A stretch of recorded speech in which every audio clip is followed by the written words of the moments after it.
choke. Here we go.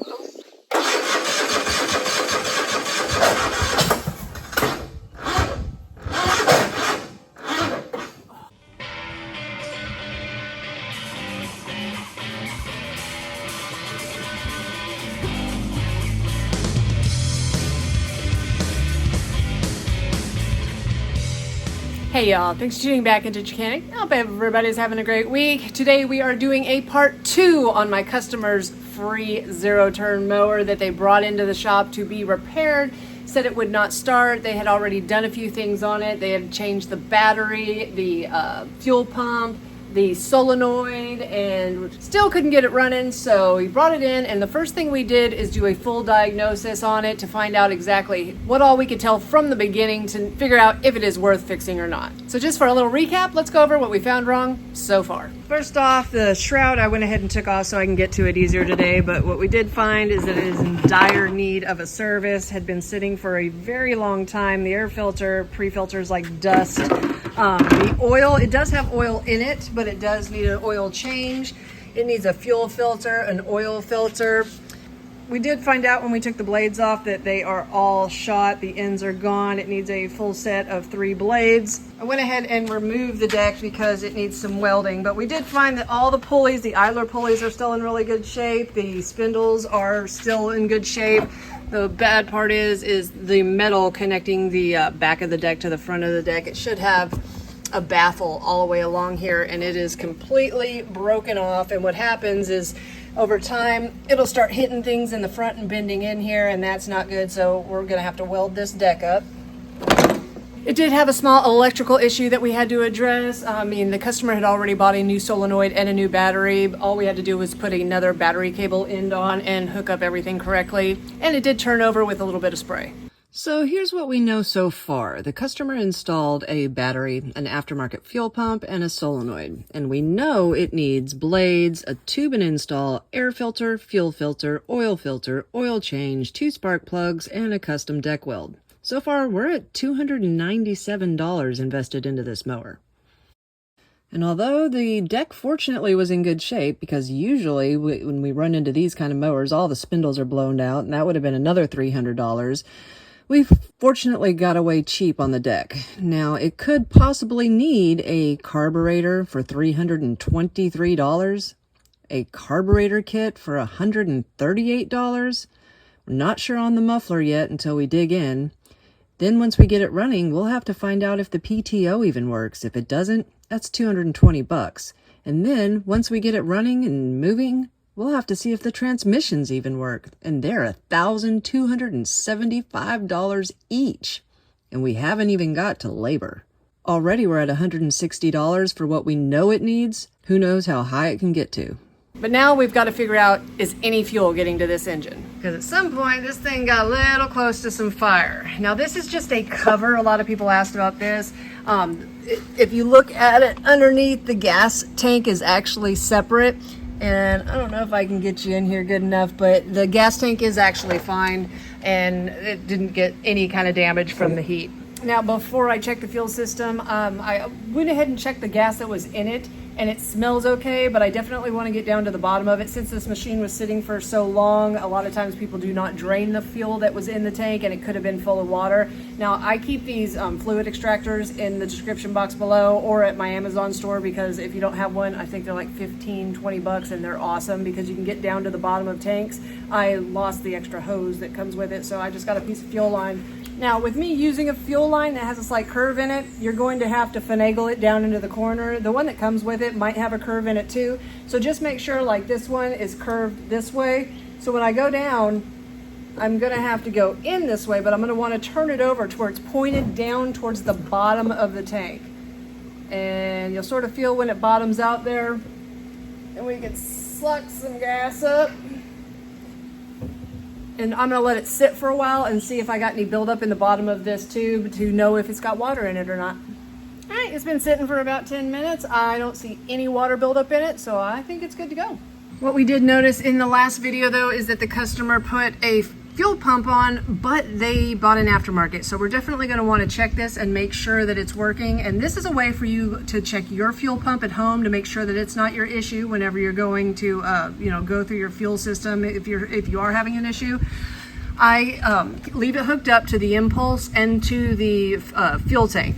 And then I'll bring another line out. I mean, this is drastically long. You don't even have to have a line. You can just watch it, spoot out here. But I'm going to turn it over, and I'm going to see if any gas goes into my coffee pot. That way we'll know that the fuel pump's actually working and getting gas to the carburetor.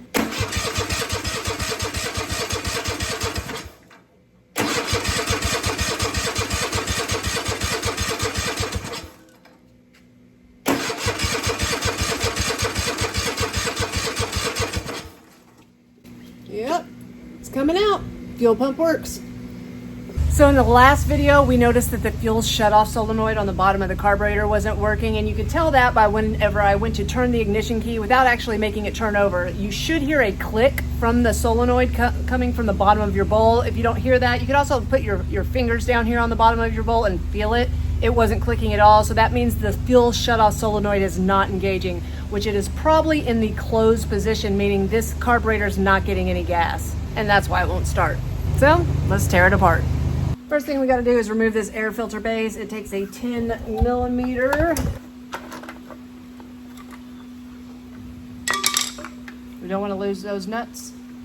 So thankfully, this thing looks pretty nice inside, which is weird. I don't know if he's already been through it and cleaned it. He didn't say anything about that.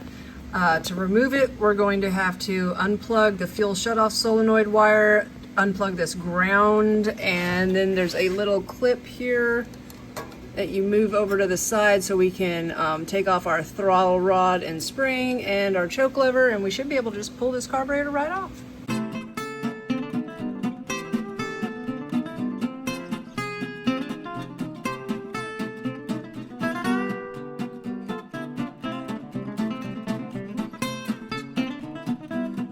All right, this is one of those times I wish I had smell-o-vision so y'all can know what I'm going through, really. This thing is bad stinky, but I gotta dig into it.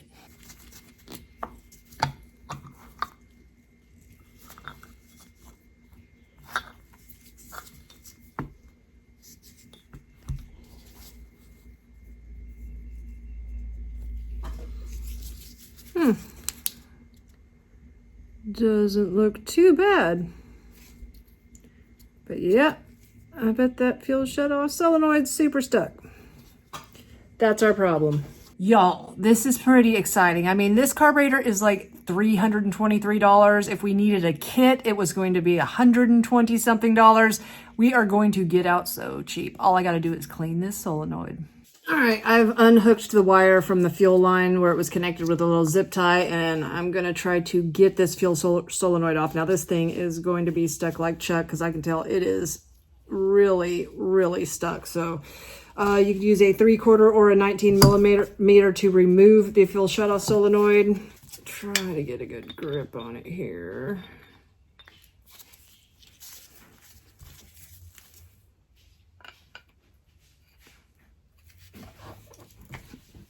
Oh, that wasn't as hard as I thought it was going to be.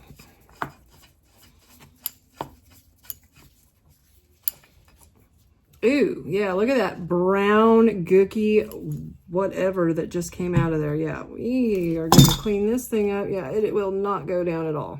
All right, so to clean this fuel shutoff solenoid, now I've made videos cleaning them before where this part does not come out, where I would just spray it, get my welding tip cleaners, clean around it, keep tapping it on my paper towel, getting all that gook out of there until it finally releases. This one's a little different. The plunger part will actually pull out of this one. Yeah, see, it comes apart in two pieces, and there's a little spring down inside. We're going to take that out and clean down inside really good. See if I can get y'all in here. I don't know if I can through this phone. You can see a little bit. It is super nasty down in there, and I got to get that spring out. So, get something pokey, hopefully. Just like that. There's the spring out of it. I'm just going to clean the stink out of it.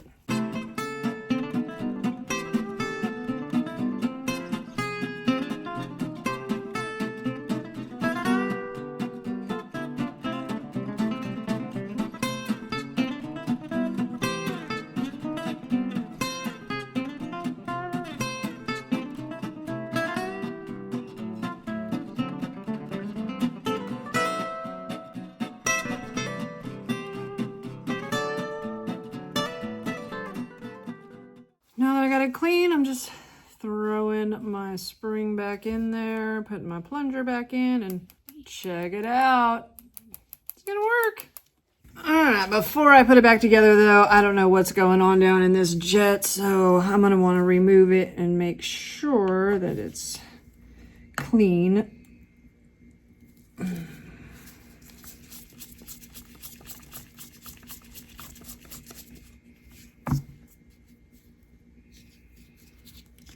No, it is definitely not clean.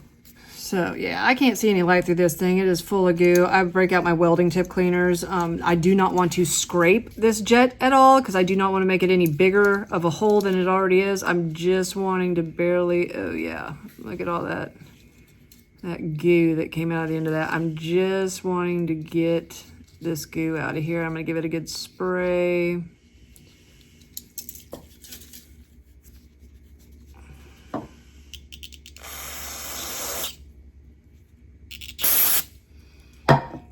And I want to go ahead and give a quick spray down my emulsion tube down the center here and just lightly poke through it, make sure all the debris is out of that. And that's it. That's all I think it needs. Let's throw her back together and see if she runs. All right, we're ready to throw her back on. Wish me luck, guys.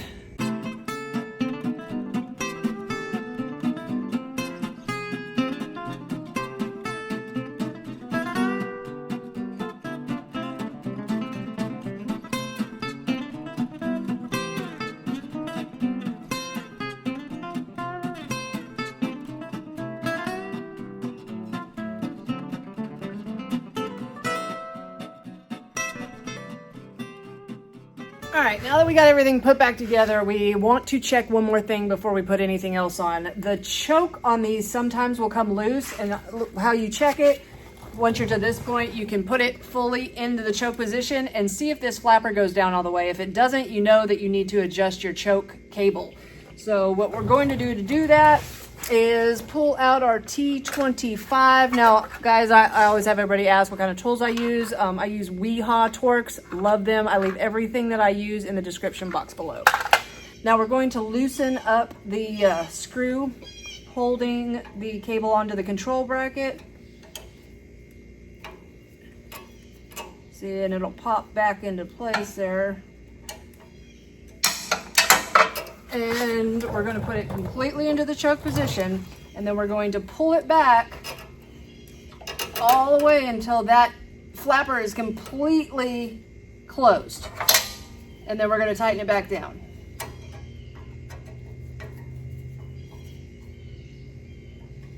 Go ahead and check it. Take it off choke to the run position. Put it back on choke. And that's all you got to do. Now, I do want to stop at this point because even though that looked like something super simple, I have a ton of customers come in and that's all their problem is. Their choke lever is either stretched or something's come out of place. So it's either staying choked all the time or it's never choking and won't start. So it's always something to check on your right or zero turn. Now, before I put everything back together, I want to go ahead and try to start it to see if it's actually going to run. So I'm just grabbing some larger nuts here, and I'm not putting the air filter base back on. I am putting my 10mm nuts back in place to tighten the carburetor down. And I'm just using these nuts back here as spacers because that's what the air filter base space would have taken up. All right, let's go ahead and hook our fuel pump back up. Now, this was his aftermarket fuel pump, but we did test it and it worked okay, so.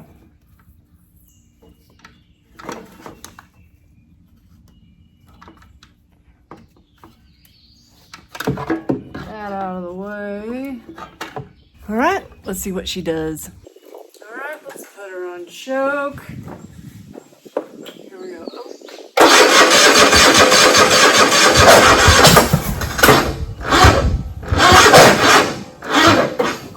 I need a boost.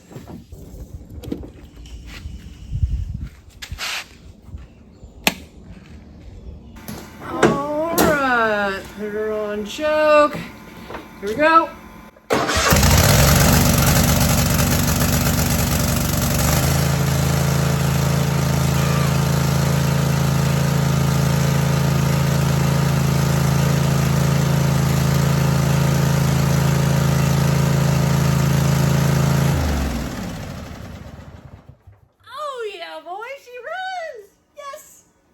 So she starts, she runs, but does she move? Let's find out.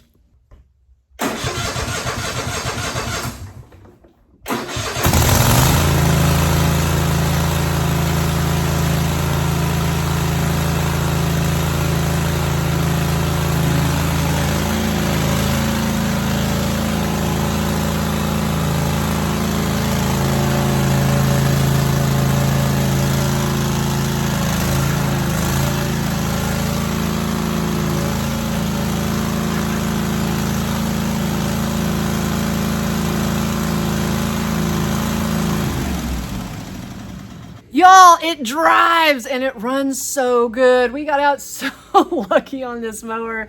Y'all don't understand. Usually it never turns out this way. It always ends up needing spindles and blades and pulleys and sometimes a transmission. We got out super lucky. Now the customer doesn't want us to go too much farther into it. He wanted it to run, drive, and mow. And that's where we got it to this point. We did check the PTO, and all you have to do is turn your ignition key a little bit to hear if it clicks and engages, and it does. So I'm pretty confident that once we get that deck welded and put everything back together, it's going to engage the deck. We do got to tube that front left tire. We do need to still service it completely, oil change, air filter, plugs. It does need a new set of blades. We're going to check this muffler and see if there's something simple we could do to it. Maybe it just came loose with that baling wire. You never know. But like I said, he doesn't want us to do much else to it. And on top of that, I didn't even notice it when I was diagnosing the mower in the last video. I had a commenter actually tell me about it. And then when I went back to look at the video, I noticed it. The cooling fans on top of the transmissions they have no fins left. So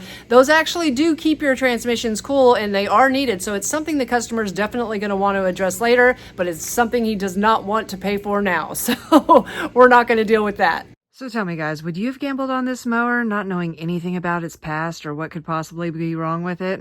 Customer brought this Troy-bilt Mustang in. Now this thing sold for $3,000 brand new. He said it wouldn't start, and he had already replaced the battery, solenoid, and fuel pump. After I repaired the electrical and cleaned out the carburetor, we're going to be able to fully service it out, weld the deck, install a tube in that front left tire, and add some brand new blades. With labor and without tax, it comes out to $421. So it's about a $500 investment to get a mowing this season. What would you have done? So guys, I'm pretty happy this didn't turn into a money pit mower. If you find yourself coming back to my channel over and over again, think about hitting that subscribe button. It helps out the algorithm to make my videos shown to more people to save them time, money, and frustration in the future. If you haven't found me at Facebook, find me at facebook.com/Chickanic. Find me on Instagram at TheRealChickanic, or find me at Chickanic.com, where you can get your own t-shirts, hoodies, and long sleeve shirts. Thanks guys, and have a great day.